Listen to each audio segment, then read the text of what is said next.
Hoje pela manhã, nós vamos começar em 1 Pedro 3. Vamos ler o verso 15, que nós já lemos várias vezes dessa semana. E é importante que nós lemos esse verso, porque quando nós tratamos esse assunto, Jesus Cristo sendo Salvador, ou Senhor, ou as duas coisas que em realidade deve ser para a nossa vida, é importante que nós lemos o verso em 1 Pedro 3. E nós vamos, começando amanhã de manhã, a maioria das palestras, dos estudos vão ser sobre a vida de Pedro.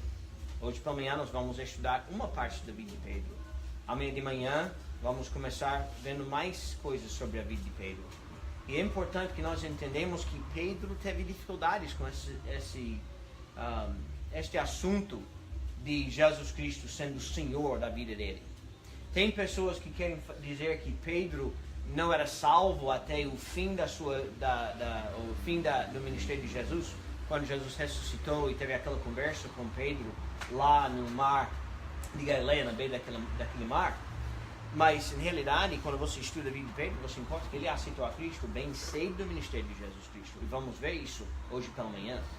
Daí, desse negócio de Jesus Cristo sendo o Senhor da vida dele, ele lutou. Então, em 1 Pedro 3, verso 15, nós encontramos, fiquem em pé, por favor. Vocês sentaram, todo mundo tomou café, tem aquela preguiça da manhã chegando, tem que tirar o sono dos olhos e esticar, isso, muito bem, gostei, tá bom. 1 Pedro 3,15. Antes, santificai ao Senhor Deus em vossos corações e estais sempre preparados para responder com mansidão e temor a qualquer que vos pedir a razão da esperança que há em vós. Agora, antes de orar, eu quero fazer uma pergunta. Você precisa santificar Deus? Mas o verso diz aqui, santificai. Não diz santificai Deus? Santificar ao Senhor Deus. Agora nota, santificai ao Senhor Deus em vossos corações. Você não está santificando Deus? Deus é santo? Nós vamos falar um pouco sobre isso hoje pela manhã. Vamos orar. Pai, agradecemos pelo culto hoje pela manhã, agradecemos pelo café, agradeço, Pai, pelo sono, o descanso, Pai, por esses dias juntos com esses jovens. Pai, eu peço as Tuas bênçãos sobre o nosso tempo, na Tua Palavra. Pai, que o Senhor abra os nossos corações, nos ajude a entender bem a Tua Palavra, Pai. Faça a Tua vontade entre nós. E, Pai, acima de tudo, pedimos que o Senhor seja glorificado em nossas vidas hoje, pois em nome de Jesus nós oramos. Amém. Podem sentar. Santificar o Senhor em vosso coração. Você não pode ou não precisa santificar Deus, porque Deus já é santo. Mas devemos entender o que quer dizer a palavra santificar.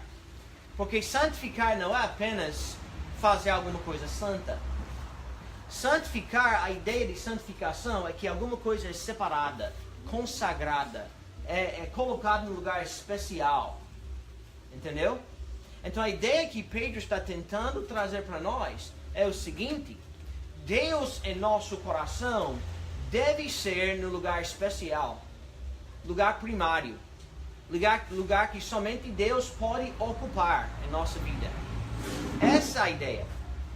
Agora tem versão que diz santificai o Jesus como Senhor. Não é isso que diz? Santificar Jesus como Senhor no vosso coração. Essa é a mesma ideia, traz a ideia, tem um pouco mais claro às vezes. A ideia é que Jesus Cristo é levantada Senhor no lugar especial, somente Ele pode ocupar. E quando isso acontece, nós estamos prontos para responder quando qualquer pessoa vem perguntar sobre nossa esperança. Qual é a nossa esperança? A nossa esperança é Jesus Cristo, não é? Pedro sabia disto, porque ocorreu na vida dele, cedo no ministério de Jesus Cristo, que Pedro dobrou seu joelho para Jesus Cristo. Pedro dobrou. Agora entende alguma coisa sobre Pedro? Pedro era um pescador, não foi? Agora, quais são algumas qualidades de um homem pescador? Um homem que é pescador. Quais são algumas qualidades? A gente podia até ver na vida de Pedro quando nós estudamos a vida dele. Uma coisa que Pedro era bem independente. Bem independente. Ele sempre tomava a frente, não foi? Quando uma pergunta foi feita, quem foi que pulava na frente? Pedro. Eu sou Pedro. Muitas vezes ele fez besteira, não foi? Agora, às vezes ele respondeu correto. Quando Jesus Cristo perguntou, quem o povo diz que eu sou? Pedro levantou e disse, olha, tu és o Cristo. Nem teve dúvida, tu és o Cristo. Agora os outros apóstolos, até João, que era aquela mais chegada a Jesus Cristo, ficou quieto. Mas quem pulou para frente foi Pedro. Eu sou Pedro. Eu pulo, daí penso, Deus me deu uma esposa perfeita para mim. Porque ela mede tudo.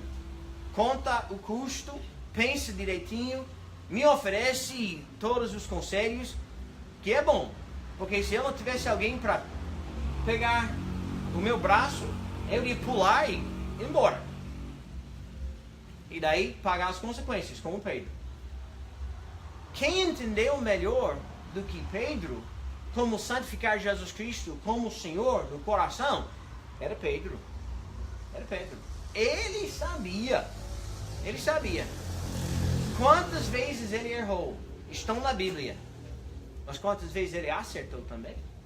Por causa dessa impetuosidade que ele teve. Muitas vezes errou, muitas vezes acertou. Agora diz que um relógio quebrado também acerta a hora 2 vezes no dia. Mas, pelo menos o homem tentou. Então, volta por favor até capítulo 1. Quero ver em 1 Pedro capítulo 1. Eu quero que vocês vejam alguma coisa que ele falou.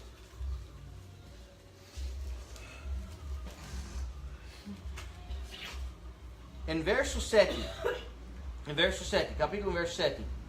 Para que a prova da vossa fé, muito mais preciosa do que o ouro que perece, e é provado pelo fogo, se ache em louvor, em honra e glória na revelação de Jesus Cristo. Então Pedro disse, a gente pode sofrer, a gente pode passar por dificuldades, não se preocupe, na revelação de Jesus Cristo vai estar tudo bem. Então prepare, você vai enfrentar dificuldades. Agora vai para 2 Pedro capítulo 1.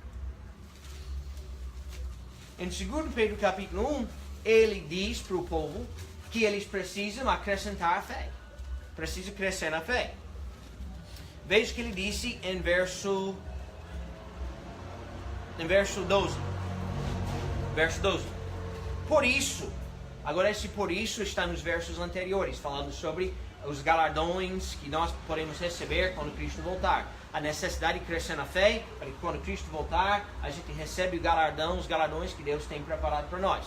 Agora verso 12. Por isso, não deixarei de exortar-vos sempre acerca destas coisas, ainda que bem as saibais, e estejais confirmados na presente verdade. Quando chegava aqui, irmão João, esses dias, para falar das regras, ele chegou, vamos olhar nas regras do campamento, todo mundo diz,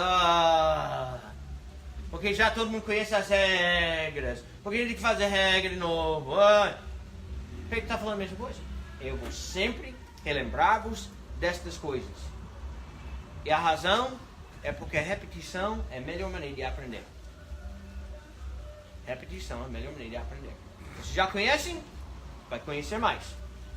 E tenho por justo, ele disse, eu estou certo, enquanto eu estiver nesse tabernáculo, despertar-vos com admoestações. Ninguém gosta de admoestação. É quando nossa irmã Adriana chega e diz, olha gente, se eu encontro as suas coisas ali no chão de novo, eu já falei, vou falar de novo. Se eu encontro as suas coisas no chão, jogo fora. Admoestação. Certo? Entendeu? Entendeu o que é admoestação? Certo? Então, ele está admoestando aí. Sabendo que brevemente hei de deixar esse meu tabernáculo. Ele não está falando sobre moradia. Está falando sobre moradia. O corpo. Eu vou embora. Vou morrer. Então antes de morrer, relembra. Como também nosso Senhor Jesus Cristo já me tem revelado. Mas também eu procurarei, em toda a ocasião, que depois da minha morte, tenhais lembrança destas coisas. Ele sabia a urgência do momento. Ele disse, eu vou morrer. Vocês precisam lembrar essas coisas. Então eu vou relembrar. E ele falou tudo isso porque ele já tinha levado a sua vida. Ele já estava prestes a morrer. Já sabia que em breve não iria estar mais na terra. E antes de sair, ele queria relembrar todas aquelas pessoas com quem ou em quem ele teve influência, de relembrar as coisas que ele ensinou. Por quê? Porque ele relembrava o que aconteceu na vida dele anteriormente. Ele podia olhar para trás e ver tudo o que tinha acontecido na sua vida. Ele disse: eu não quero que vocês façam os mesmos erros que eu fiz. E ele sabia disto porque quando era homem andando com Jesus Cristo, conhecendo Jesus Cristo logo no início do ministério de Jesus, Pedro colocou sua fé em Jesus Cristo, dobrou seu joelho perante Jesus e tomou Jesus como seu único e suficiente Salvador. Volte para João capítulo 1 e vamos ver essa história. João capítulo 1. Vamos ver onde iniciou o relacionamento entre Jesus e Pedro. João capítulo 1, começando no verso 35. Chegou aí? Amém? Socorro, misericórdia, se for necessário. 35, eu vou ler 35. Daí cada um que quer ler, ajudar, pode ler um verso até chegando no verso 42, tá bom? No dia seguinte, João estava outra vez ali e 2 dos seus discípulos. Vendo passar a Jesus, disse: eis aqui o Cordeiro de Deus. Os 2 discípulos ouviram dizer isto, seguiram Jesus. E Jesus, voltando-se e vendo que eles o seguiam, disse-lhes: que buscais?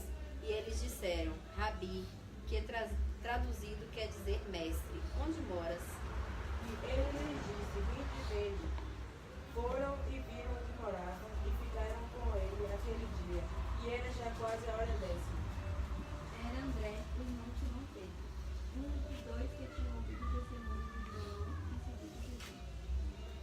Este achou primeiro a seu irmão Simão e disse: achamos o Messias, que traduzido é o Cristo.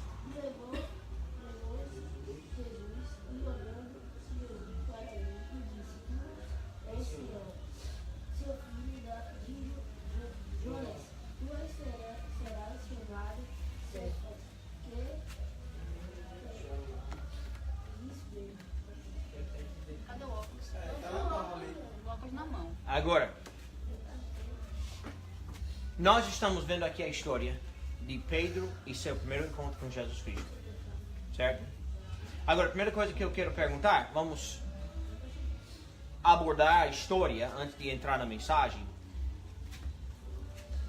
Primeiramente, nesse encontro, nós encontramos que 2 homens, 2 jovens, 2 discípulos estavam seguindo quem? Não? João. Que João? João o Batista, não João Batista. João o Batista. Batista faz parte do sobrenome de Gabriel. Batista não faz parte do sobrenome de João. João o Batista, porque era o título dele, não o sobrenome dele. João o Batista estava andando, daí por trás dele 2 de seus discípulos. Os nomes desses 2 discípulos eram quem? Pedro e André. Não, Pedro. André e Simão. Não. Ah, vocês acertaram um. Simão. Não. Não, André. Os discípulos, 2 discípulos que estavam seguindo João o Batista, desculpa. João Batista, em versos 35, 36, 37. Pedro não chega até verso 41. André era um. E Simão Pedro. Não, só depois. João, que João? João Batista. Não, João Batista era o líder, estava na frente. João, o filho de Zebedeu, ou João o apóstolo, o João que escreveu esse livro que nós estamos lendo, entendeu?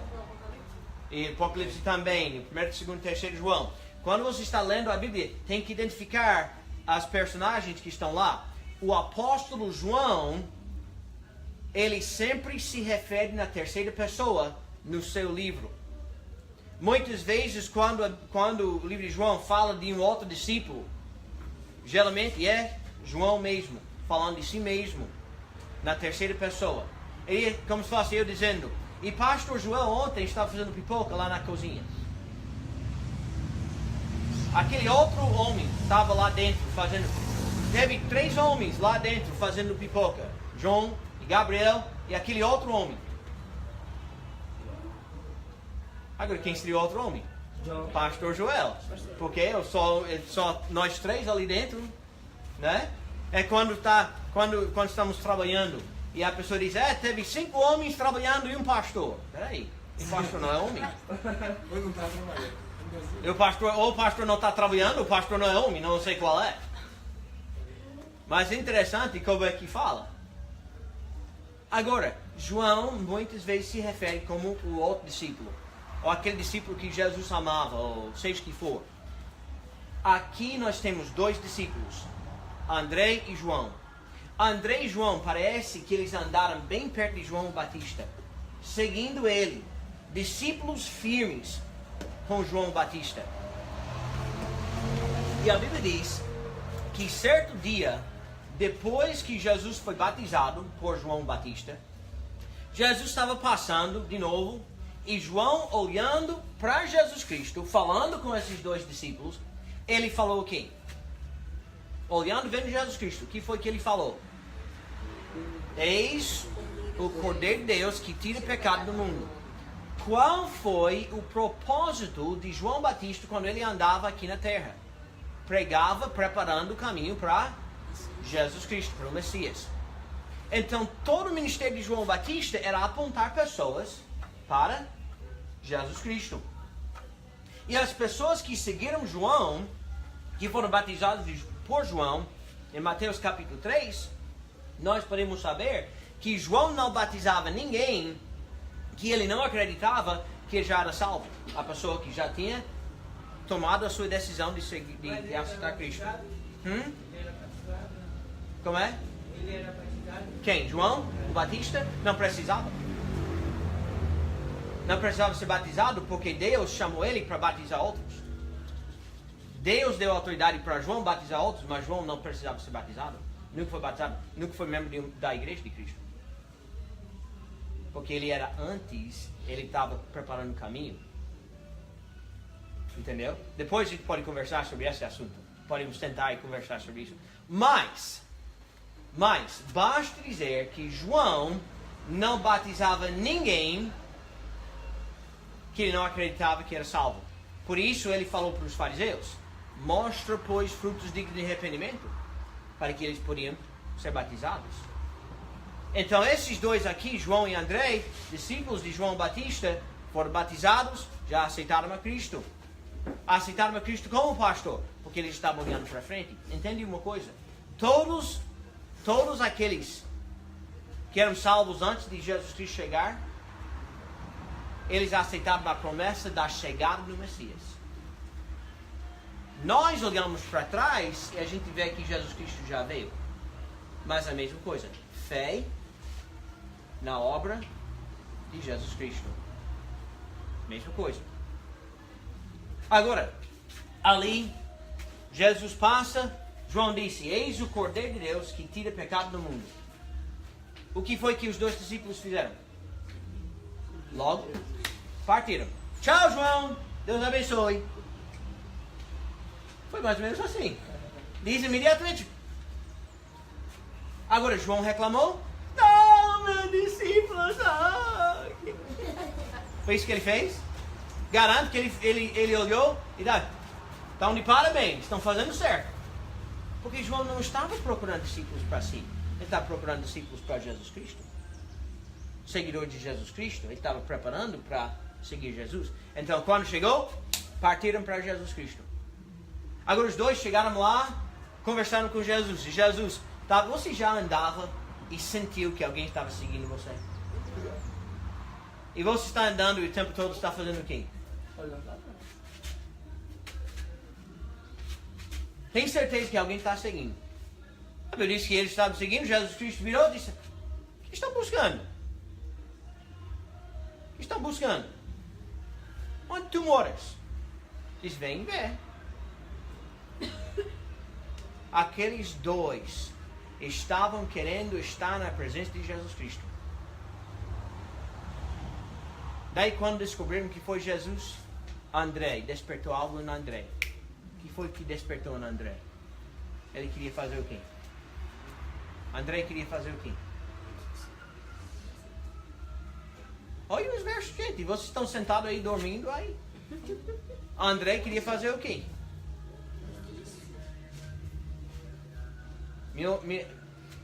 Minha orelha é bem velhinha. Tem que falar. Outros discípulos. André, primeiro, veja o que diz. Verso 41. Ou verso 40. Era André, irmão de Simão Pedro, um dos dois que ouviram aquilo de João e o haviam seguido. Este, André, achou o quê? Primeiro a seu irmão Simão. Então foi a primeira coisa que ele fez, logo sabendo de Jesus Cristo e conhecendo quem ele era. Vamos procurar meu irmão. Eu quero que meu irmão conheça Jesus Cristo. Ele foi, pegou Pedro, trouxe Pedro, disse: Messias, está aqui, venha. E Pedro veio. E quando encontrou com Jesus, Jesus prestou atenção diretamente nele. Jesus olhava diretamente em Pedro e disse: Tu és Simão, filho de Jonas. Tu serás chamado Cefas, que quer dizer Pedro. Naquele momento, na presença de Jesus Cristo, a vida de Pedro mudou para sempre. A vida de Pedro nunca era a mesma. Jesus mudou o nome dele, Jesus mudou o rumo dele, Jesus começou a mudar atitudes de Pedro. Tudo mudou a partir do momento que ele encontrou com Jesus Cristo. E ele quer fazer a mesma coisa na sua vida e na minha vida. Jesus Cristo deseja ser transformativo na sua vida e na minha vida. Ele pode, ele quer, se você deixa, se você dobrar o joelho. Agora, é interessante quantas vezes Pedro teve dificuldade desse negócio de Jesus Cristo sendo o Senhor da sua vida. Mas pelo menos a gente sabe, a partir desse momento aqui, que Jesus Cristo virou o Salvador da vida de Pedro. Então vamos olhar com mais detalhes na história. A primeira coisa que queremos ver aqui, em versos 35 a 40, nos primeiros versos, a verdade de que Jesus Cristo é, a verdade da pessoa de Jesus, a realidade de que Ele é, transforma a nossa vida. É um princípio que transforma. Tem coisa na vida que passa. Você pode saber que o sol nasce, que horas, você pode saber que o sol se impõe em certas horas. Isso não é muito transformativo na sua vida. Quais são alguns? Pensando na sua vida, vocês podem pensar em certos princípios, certas coisas que vocês conhecem, que têm mudado a sua vida. Alguma coisa que você aprendeu na escola, alguma coisa que seus pais ensinaram você, que fez a sua vida diferente, completamente diferente. Alguém pode pensar em alguma coisa assim? Falar, escrever. Ah, certo. Aprender a falar. Aprender a falar. Seus pais ensinaram você a falar, não foi? Como? Exemplo. Agora, eu acho interessante. O americano não faz isso. O brasileiro faz isso. Quando está falando com a criança, o bebezinho. Chama o bebezinho quem? Mainho, painho, não é? Não é? Primeira vez que aconteceu, eu disse: peraí, rapaz, esse não é o nome da criança, não. Mainha, painho. Como ele faz isso? Por que faz isso? Me levou maior tempo de descobrir por que o brasileiro faz isso. Para ensinar a criança a chamar painho, mainha, não é? É assim. Porque a criança, um bebezinho, está com a cabeça, a mente, está com esses conexões e tudo acontecendo, o cérebro está crescendo. E ele está aprendendo tudo. E você fala. E a criança aprende. E a ler? Aprender como ler é transformativo na vida. Não é? Quando você encontra alguém que não tem a capacidade de ler, até entristece o coração um pouco. Você sente pena.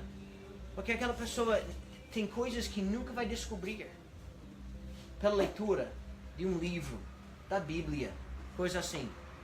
A capacidade de ler é uma coisa transformativa na vida. Que mais? Que mais? Aprender a trabalhar. Vocês, esses dias, eu garanto que vai continuar, não vai ter nenhum problema. Os líderes nunca vão ter que reclamar, relembrar, porque vocês estão fazendo tão bem as limpezas, participação na cozinha, pegando suas coisas, não deixando nada espalhado e tudo isso. Tudo limpinho, vocês estão fazendo bem.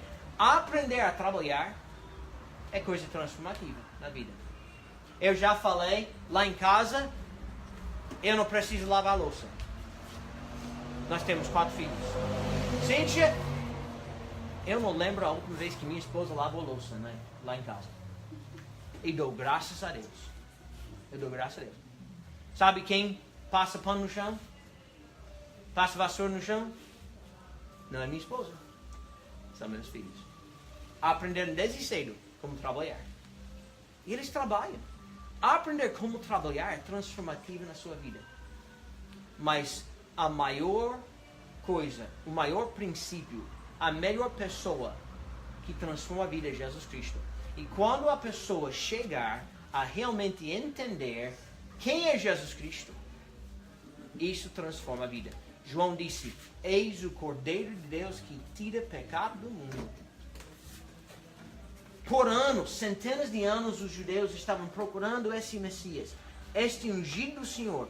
Esse homem queria libertar Israel e salvar a humanidade. Exatamente como Isaías 53 falou para eles. Por anos, centenas de anos estavam esperando. Desde Eva, a promessa feita a Eva em Gênesis capítulo 3. Os judeus estavam procurando esse Messias. E João apontou e disse: eis o Cordeiro de Deus, é ele mesmo.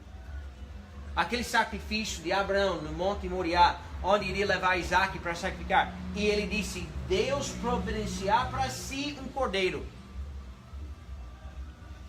Desde aquele momento, estavam esperando o Messias, o Cordeiro de Deus, chegar. E ali João disse: esse é um princípio transformativo na vida. Agora vamos olhar aqui em mais detalhes. Em capítulo 1, verso 29. Capítulo 1, verso 29. Alguém leia o verso, por favor. No dia seguinte, viu Jesus que vinha para ele e disse: eis o Cordeiro de Deus que tira o pecado do mundo. Então essa aqui foi a primeira vez. Essa aqui foi a primeira vez que ele disse: eis o Cordeiro de Deus que tira o pecado do mundo. Daí um dia seguinte, outra vez, ele disse: eis o Cordeiro de Deus. E aí os discípulos foram seguindo ele. Foi? Agora interessante aqui. O que isso quer dizer? Eis o Cordeiro de Deus que tira o pecado do mundo. O que isso significa sobre Jesus Cristo? Eis o Cordeiro de Deus que tira o pecado do mundo. O que isso significa sobre Jesus Cristo? Sobre a pessoa dele, o trabalho dele, o que ele iria fazer. É o sacrifício.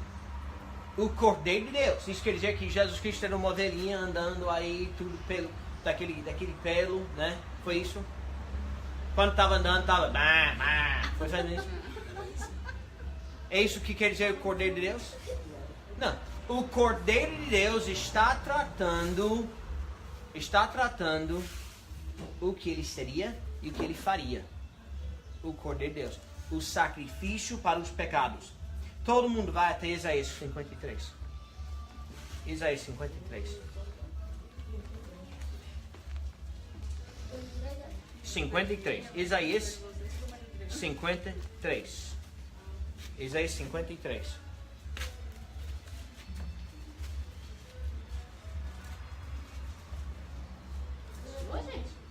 Isaías 53. Chegou? Parece que todo mundo está meio cansado hoje pela manhã. Isso porque 11 horas estava todo mundo liberado para dormir, tá vendo, pastor? Tem que botar o povo para dormir depois da manhã. Dormiram bem cedo, então estão bem cansados hoje pela manhã. Dormiram demais. Foi? Dormiram cedo demais. Eles foram liberados para dormir cedo, agora se dormiram. 53. Isaías 53. Isaías 53. Chegou? Chegou aí? Certo. Alguém começa com verso 1, certo? E vamos ler até verso 11, tá bom? Cada um lendo um verso, certo? Vou ler verso 1. Quem deu crédito à nossa pregação? E a quem se manifestou o braço do Senhor. Porque foi submisso como Subindo. como Senhor perante ele, e como raiz de uma terra seca. Não tinha beleza, desconhecia, e olhando-nos para ele, não havia para subir, para que o desejasse. Era desprezado e o mais rejeitado entre os homens, homem de dores, experimentado nos trabalhos, e como um de quem os homens escondiam o rosto, era desprezado e não fizemos dele caso algum. Certamente o que eu não disse com nossa enfermidade e as nossas dores. Levou sobre si o nosso o aflitor, o ferido de Deus, o oprimido. Mas ele foi ferido pelas nossas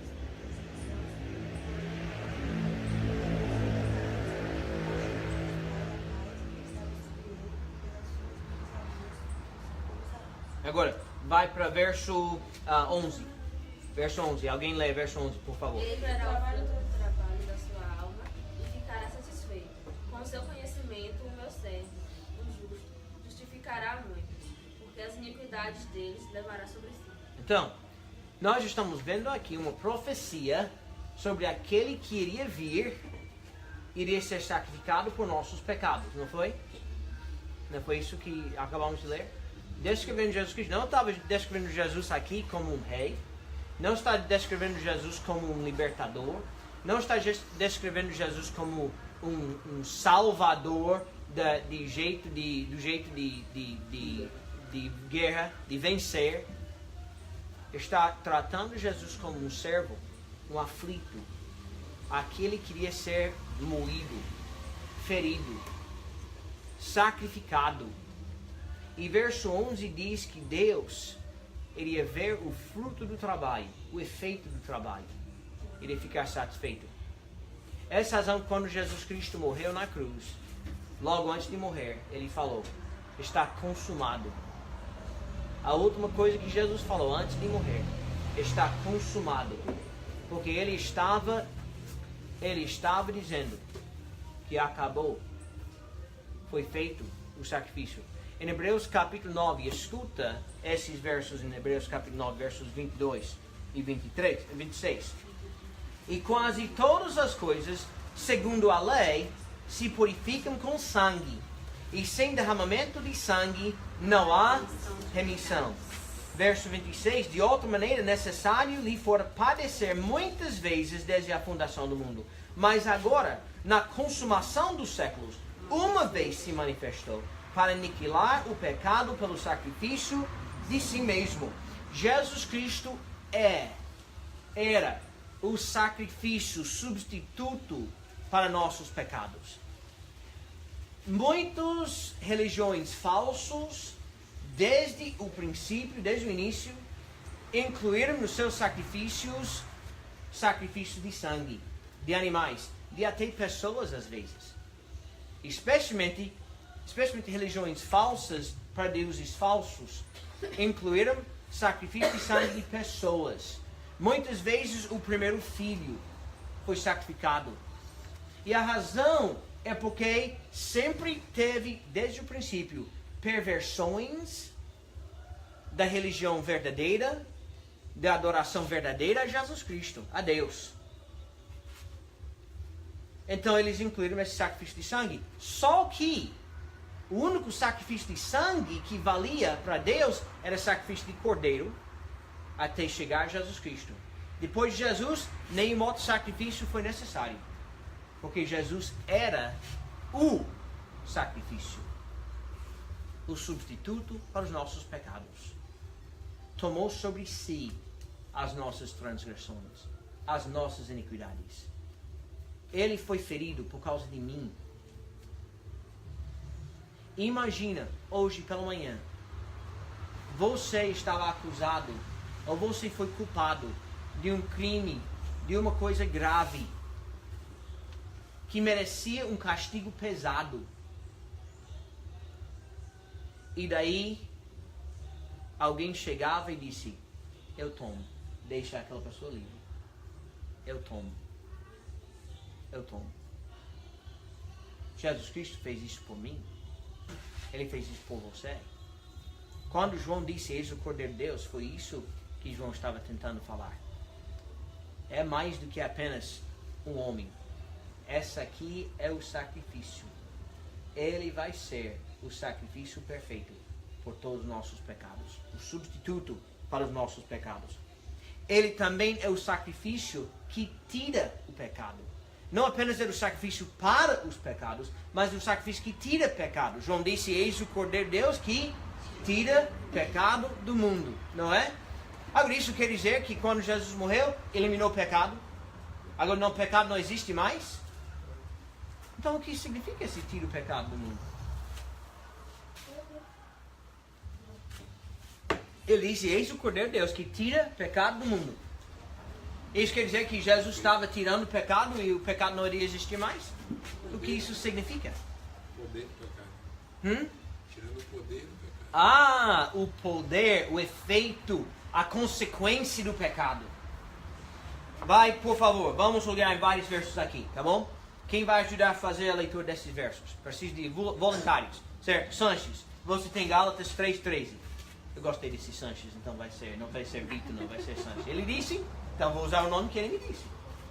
Você disse que o nome dele era Pé, eu ia chamar de Pé, mas ele disse Sanches, então vai ser Sanches, certo? Janiele, Tito 2:14, por favor. Tito 2:14, quem mais? Rodrigo e Ingrid. Rodrigo vai ter 1 Pedro 2:24, Ingrid, Hebreus 2:17. Pronto? Gálatas 3:13.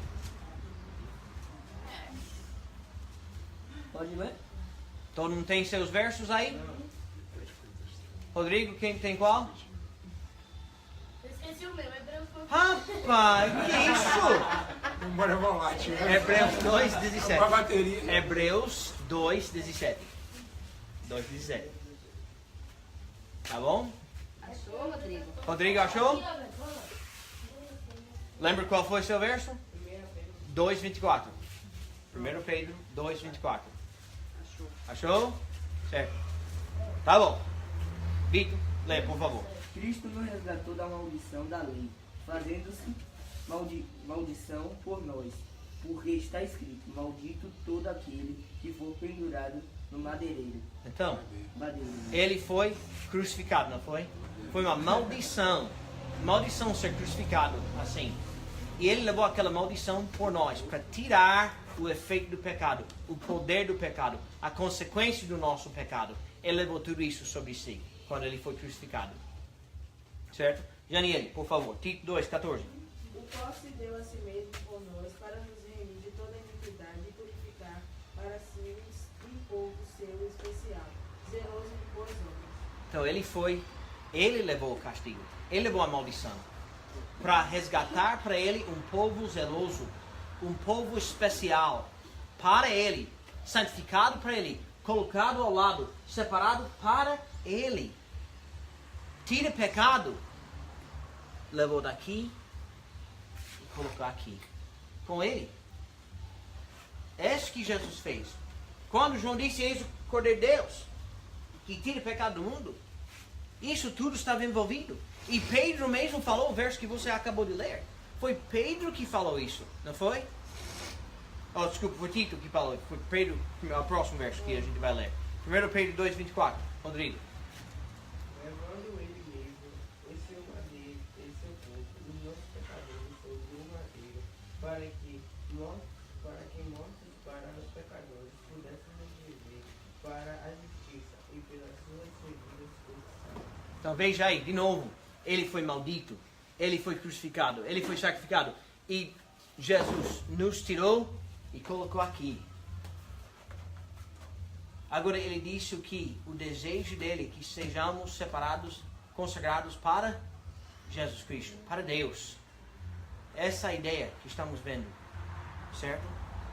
Hebreus 2:17.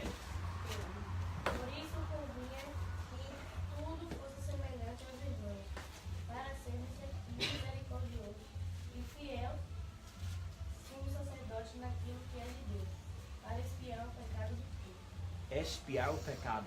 Alguém sabe o que isso quer dizer? Não é espirrar. Não é espirrar, certo?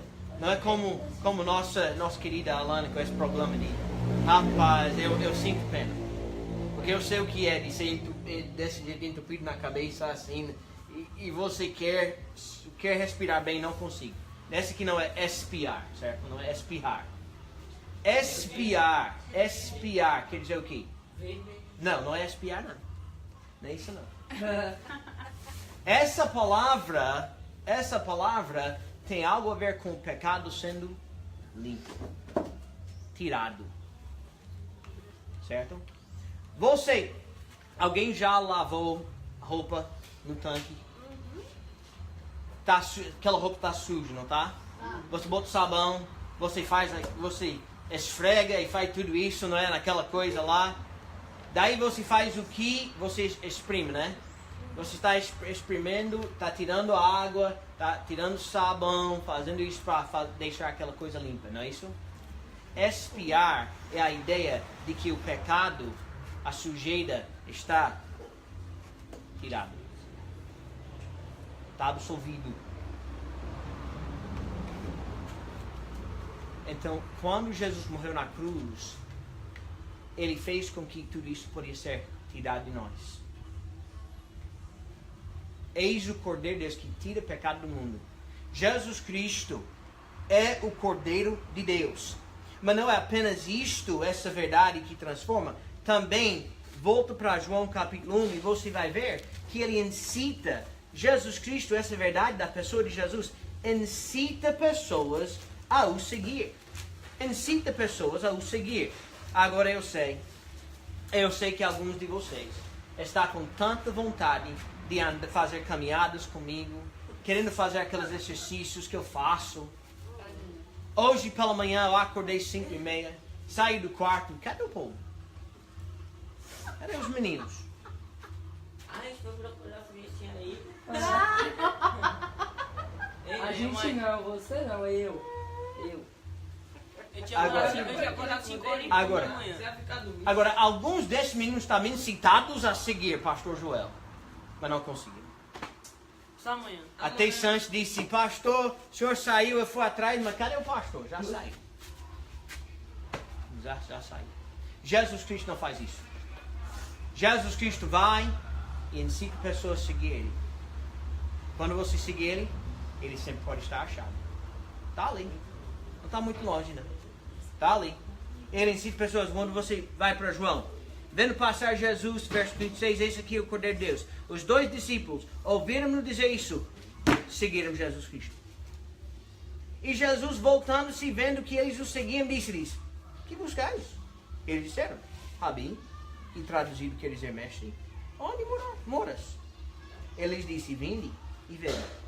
Foram e viram onde morava. E ficaram com ele aquele dia, e era já quase a hora 10ª. No próximo dia, o André disse, vou buscar meu irmão. Mas veja isso sobre Jesus Cristo. Primeiro, entregando-se a Jesus, leva o homem a querer seguir Ele. Quando alguém se entrega a Jesus Cristo, deve motivar, deve incentivar aquela pessoa a seguir Jesus. Se a pessoa diz, eu me entreguei a Jesus Cristo, mas não quer seguir Jesus, você iria pensar o que sobre aquela pessoa? Honestamente, alguém diz, eu sou salvo, aceitei Jesus Cristo como meu Salvador, mas aquela pessoa não lê a Bíblia, não ora, não vai para a igreja, não faz as coisas que deve, você vai pensar o que sobre aquela pessoa? Não foi sincero. Exatamente. A pessoa não foi sincera. Porque se a pessoa fosse sincera, iria seguir Jesus Cristo. Não foi? Se a pessoa diz que aceitou Cristo, mas não segue Jesus Cristo, peraí. Tem alguma coisa incoerente aí. Alguma coisa não está certo. Jesus incita, quando a pessoa se entrega a Jesus, aquela pessoa quer seguir. E João disse para João e para André, eis o Cordeiro de Deus. O que é que os dois fizeram? Partiram para seguir Jesus Cristo. Não ficaram sentados conversando com João. Não ficaram debatendo com João. Não. Tchau, João. Vamos lá, Jesus está na frente. Segunda coisa, isto causa o homem de ir em busca do favor dele. Isso motiva o homem, causa o homem de ir em busca do favor de Jesus Cristo. Não deve ser o desejo de cada pessoa que se chama salvo de querer ter o favor de Jesus Cristo, de ter Jesus engrandecido, de agradar o que Jesus quer. Jesus Cristo disse: são meus discípulos, vão seguir meus mandamentos. Não é? Então, se chama discípulo de Jesus, então deve estar fazendo os mandamentos dele. Não é isso? E eles foram em busca de Jesus, verso 38. Que buscais? E eles disseram: Rabi. O que quer dizer a palavra Rabi? Mestre. Mais do que mestre, professor. A pessoa que diz Rabi estava submetendo a autoridade daquela pessoa, como fosse o aluno. E aluno, aquela palavra aluno, discípulo, quer dizer aquele que senta ao joelho. Imagine se eu chegava aqui, Vitor, e disse: Ô Vitor, me ensina tudo que você conhece. Eu ia levar uns 5 minutos, talvez. 10 horas de introdução. Falando em introdução. Imagina se eu chegava aqui, eu chegava a você e fizesse a mesma coisa. Agora, essa aqui é uma posição de igualdade aqui? Não. É uma posição de quê? Submissão. Estou aqui sentado, eu já estou me colocando numa posição abaixo, não é? Vi que está sentindo bem. Chega, botou pra Agora, é interessante, quando eu estava no seminário, o presidente não presidente, mas o administrador do seminário, quando você entrava no escritório dele para fazer qualquer reunião com ele, e o homem era baixinho o homem, mas quando você entrava no escritório para sentar e conversar com ele, parece que ele estava numa plataforma dessa altura. Ele colocava a cadeira dele de uma forma por trás do birô, que ele estava, quando sentava, ele iria estar olhando para você, certo? E parece que você estava sentado assim, olhando para ele. E ele fez isso de propósito. De propósito, porque quando você entrava para conversar com ele, ele queria que você sentisse que ele era a autoridade. E você sentia assim. Então, quando ele falava, deu conselho, você escutava. Porque já na posição que estava sentado, era como uma criança.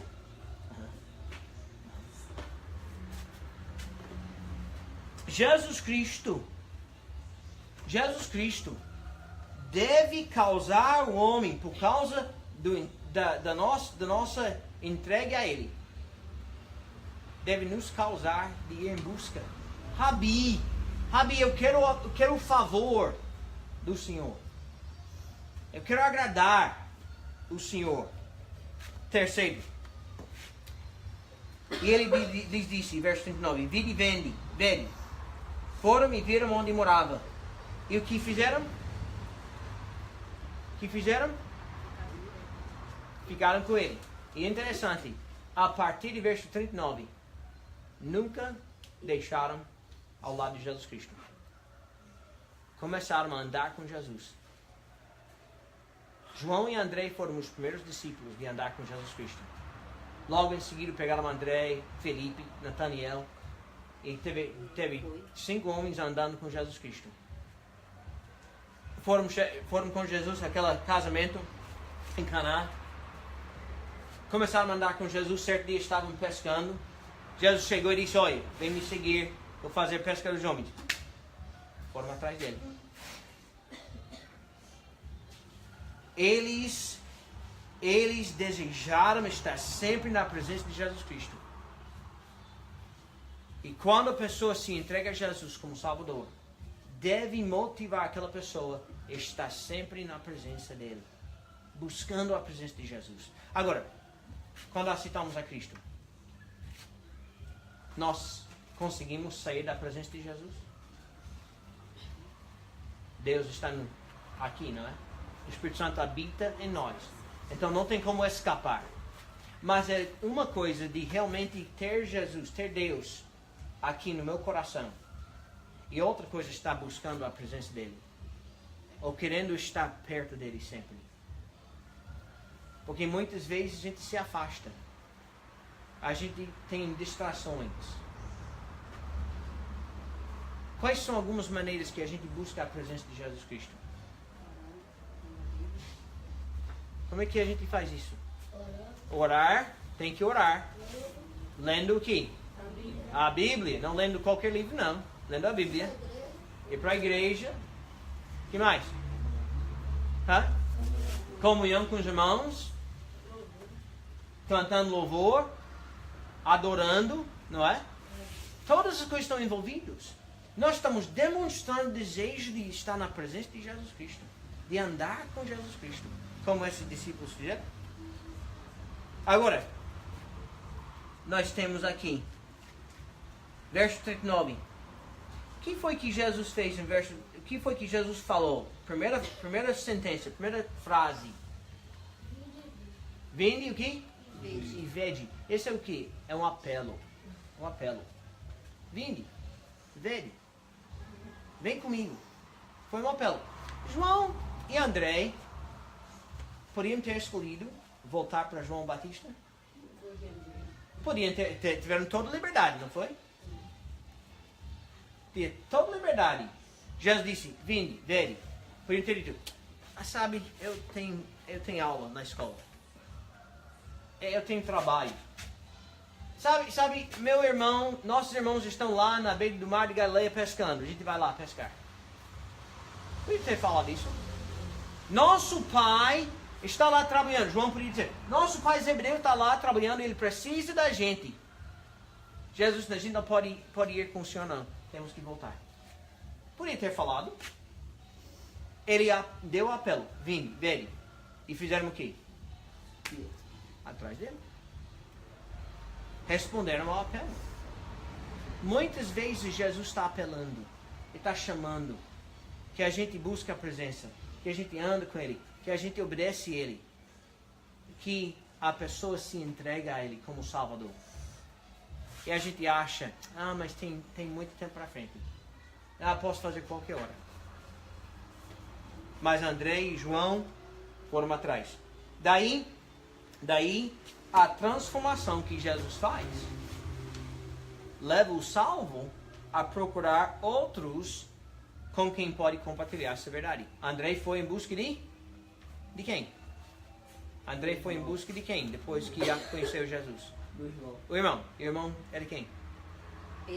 Pedro. Simão, Cefas, Bar-Jonas, filho de Jonas. Ele foi em busca logo de seu irmão. Foi em busca do seu irmão. Imediatamente, André queria trazer seu irmão Pedro. O que acha de alguém que conhece Jesus, mas não se interessa em falar com outras pessoas sobre Jesus Cristo? Dá pra no mínimo desconfiar da salvação de Jesus. Pelo mínimo você está meio desconfiado.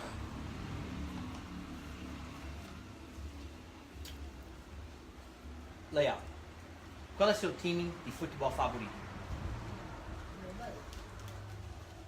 Qual é seu time? Bahia. E é. Não é Sporting ou Você já falou bastante. Corinthians ou Barcelona ou... Real Madrid. Quando vocês souberam que Bahia era o time favorito dele? Quantos sabiam que esse é o time favorito dele? Por que sabe disso? Ele andava vestido. É porque ele fala, porque ele anda meio... Ele anda, ele talvez tem uma camisa, boné, fala. Quando o time ganha, ele está com muita alegria. Quando o time perde, ele está muito triste. É assim? Ultimamente só anda perdendo o nosso time. Ele está andando muito triste. Isso é que É. Algum de vocês perguntaram, estava usando aquele short que tem aquele símbolo aqui na perna. Léo chegou e disse, pastor, aquela short é um time de futebol, alguma coisa assim? Não, não faz isso. É o time de futebol americano, meu time favorito.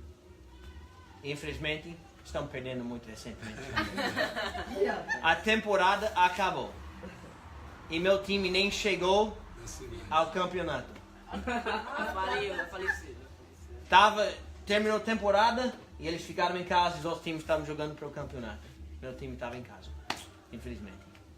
Mas é meu time favorito. Eu não vou desistir, desanimar, porque meu time não está fazendo bem. É meu time.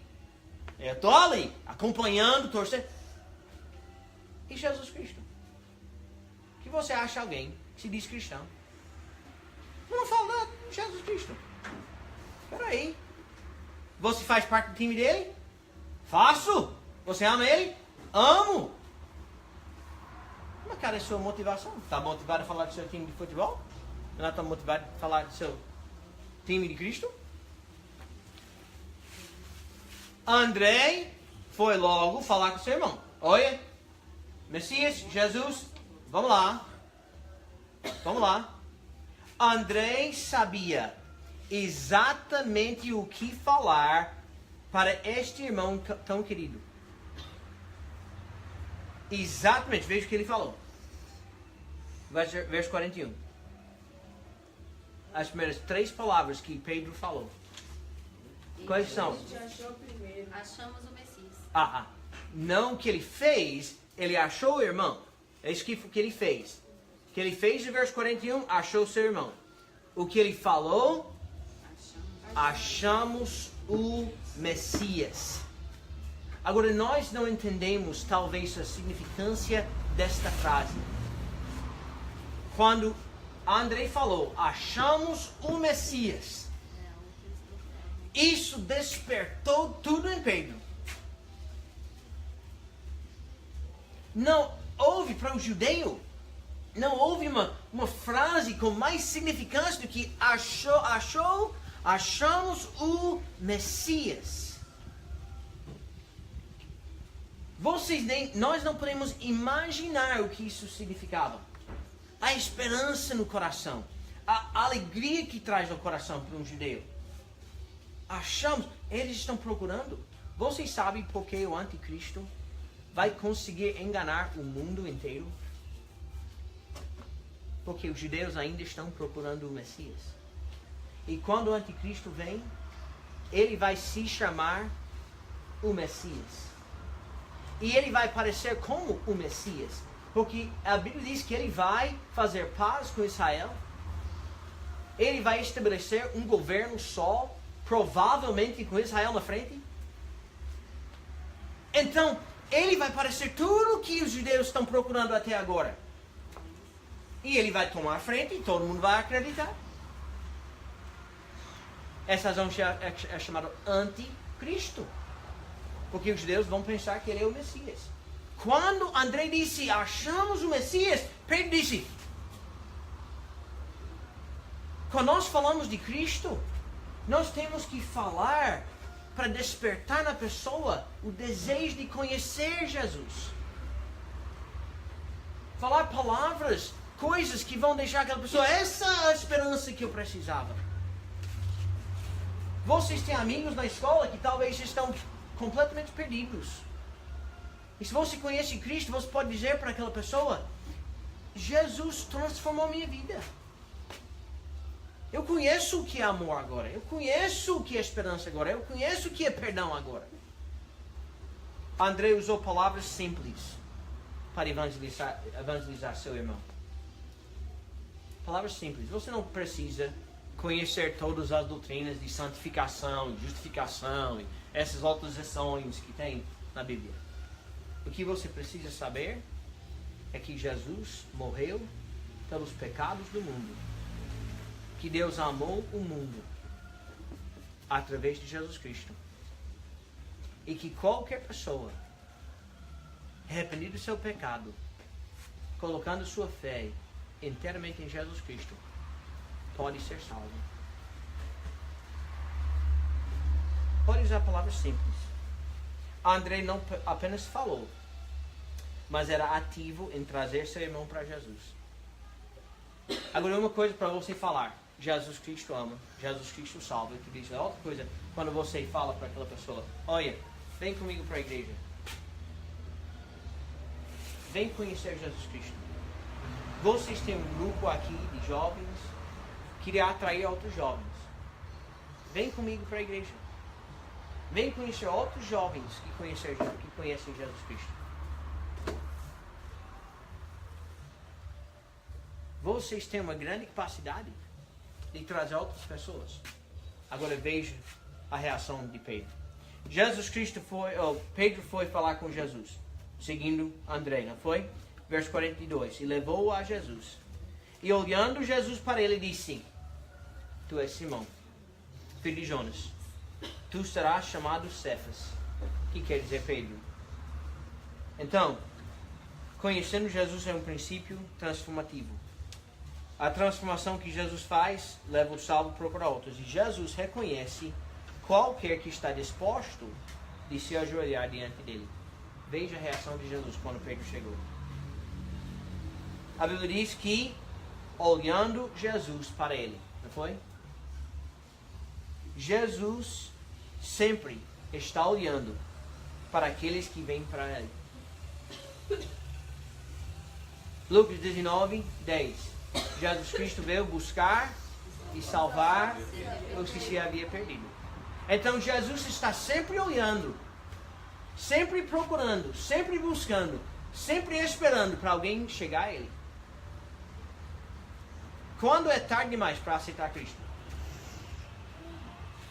Depois da morte. Depois da morte. Agora isso quer dizer que a gente deve esperar até a morte para aceitar Cristo? Eu falei isso ontem à noite. O tempo é aceitável agora, mas Jesus dá até a morte, não é? Melhor hoje, mas Jesus sempre está olhando. Jesus conhece todos que vêm para ele por nome. Jesus conhece todos que vêm para ele por nome.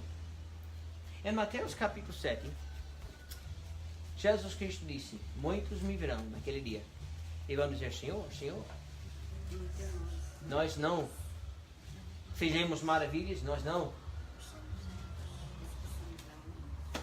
Ele falou de várias coisas que a pessoa faz, dizendo, duvidando, porque serão lançados no lago de fogo.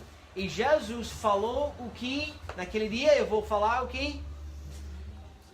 Apartai-vos de mim, vós que praticais iniquidade, não vos conheci. É uma coisa dizer que você conhece Jesus.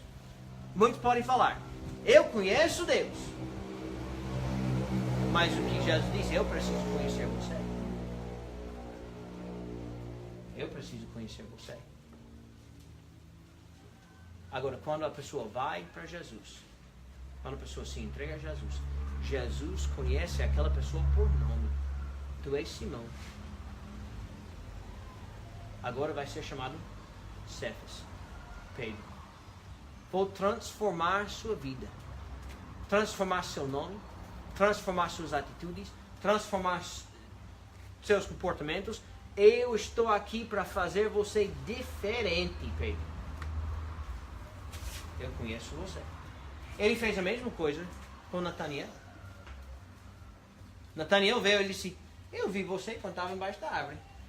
Mas disse: como é que pode? Como é que pode? Jesus conhece aqueles que vêm. Terceiro, Jesus muda o rumo da vida de qualquer que vem para ele. 2 Coríntios 5,17 diz o quê? Se alguém está em Cristo, nova criatura é. As coisas velhas já passaram.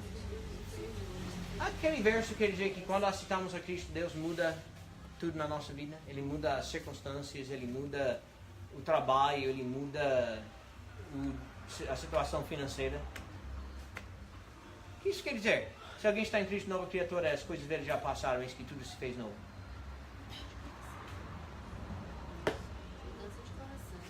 Isso. Jesus muda o meu coração. Jesus muda o meu pensamento. As minhas atitudes. Os meus desejos. Deus muda isto na minha vida. Por isso outras coisas vão mudar. Eu não vejo as mesmas coisas, eu não vejo a minha vida do mesmo jeito. Não vejo os meus amigos da mesma forma. Não vejo as minhas atitudes, meus comportamentos, os lugares que eu frequentava. Essas coisas mudam porque Deus mudou mim. Diz para Pedro: Cefas, vou mudar seu nome. Mas não é apenas o nome que Jesus Cristo mudou. Jesus Cristo mudou o rumo da sua vida. Antes que Jesus Cristo pode ser seu Senhor verdadeiramente, Ele tem que ser o Salvador eternamente. Para Pedro isto ocorreu e mudou a sua vida. Ele era um pescador e ele virou o quê? Ele era um pescador e Jesus fez ele o quê? Mais do que isso. Um pescador, um pregador, evangelista, pastor, se você quer falar desse, missionário. Pedro, Deus mudou o trabalho dele, a ocupação. Ele era morto nos pecados. Jesus Cristo mudou ele para ser um vivo. Ele era um homem independente. Ele era um homem independente. Jesus Cristo fez ele o quê? Um servo dependente. Ele era um homem independente. Jesus Cristo fez ele um servo dependente. Eu não quero ser um servo dependente. Então você não quer seguir Jesus Cristo? Eu quero ser o meu próprio homem. Não pode ser, mas você pode morrer e ir para o inferno, seu próprio homem também. Jesus Cristo está buscando pessoas que vão levar o fardo dele. Ele disse: vem para mim, todos. Não é? Ele diz o quê? Meu jugo é leve. Não é? Jesus Cristo está querendo nos fazer servos dependentes a Ele. E falar a verdade, eu muito prefiro.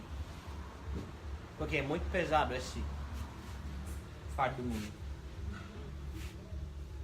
Mas de Jesus é muito leve, porque Ele que está carregando para mim. Hoje pela manhã, mais uma vez, a gente fala: Jesus Cristo tem que ser seu Salvador, antes que pode ser seu Senhor. Pedro conheceu Jesus logo cedo no ministério de Jesus Cristo. E Pedro falou para nós que devemos lembrar e que devemos colocar Jesus em posição especial na nossa vida. Então, hoje pela manhã, se você morreu neste instante,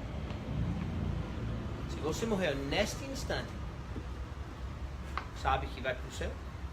Tem certeza absoluta dessa verdade? Ou você está em dúvida? Nós estamos aqui, um grupo pequeno. Você não tem que ter vergonha. Você quer falar, quer perguntar, quer saber, quer se entregar a Jesus Cristo, faça isso. Baixe a cabeça.